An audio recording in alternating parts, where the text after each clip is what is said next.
Hello everyone. I was watching this video. I completed watching this video where Joe Scott talks about how the political situation in the United States is horrible. The way it's structured. I agree with a lot of his points, but we have even better technology. We have even better potential to reform the system so that it never is corrosive, so that we develop that framework so that everyone will achieve what they want in life. Once we eradicate corruption in this country and all around the world, because it is the corrupt who control us, who limit our options, who make it so you can barely make ends meet. This is the crux of the matter. This is what's going to change with humanism. We're going to organize all over the world. We're going to congregate, and we're going to set up services for people free of charge so that they can see the power of societal action, of peace and prosperity. We're going to organize religion. We're going to organize, because religion, it's really all about one thing, and it's peace and prosperity throughout the earth. It's just different prophets on going about it. So we're all trying to achieve the same thing. That is why religious war, is an oxymoron.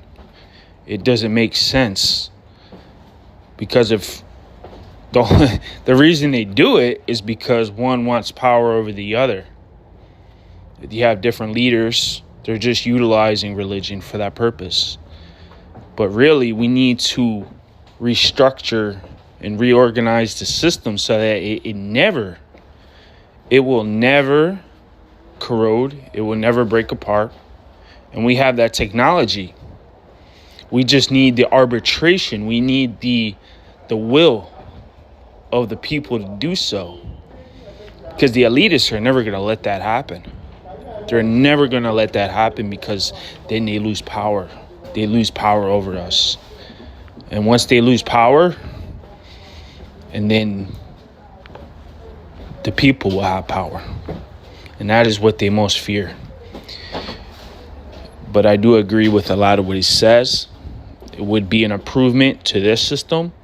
But is it really the eternal system of governance? No, it's not. It's just patchwork, fix-ups. Like in other countries, they do have republican democracies. They have different forms, but they all corrode after a while. They all begin to enrich the elitists at the expense of the people. One thing I do like more in the UK than the United States, even though they are elitists, they are basically parasites, is the monarchy system. Because the monarchy actually makes it so a power freak like Trump or something like that will never be able to take over government, because they can always arbitrarily decide that's not going to stand in, and they'll wield their power to overrule it. It's like having, in some ways, it's like a Supreme Court over the Supreme Court, so that nothing crazy could happen like that. So it's a countermeasure. That's because the crazy thing already happened. There was already a monarchy. They won. So therefore, they don't want to lose that power, right? The United States does not have a monarchy.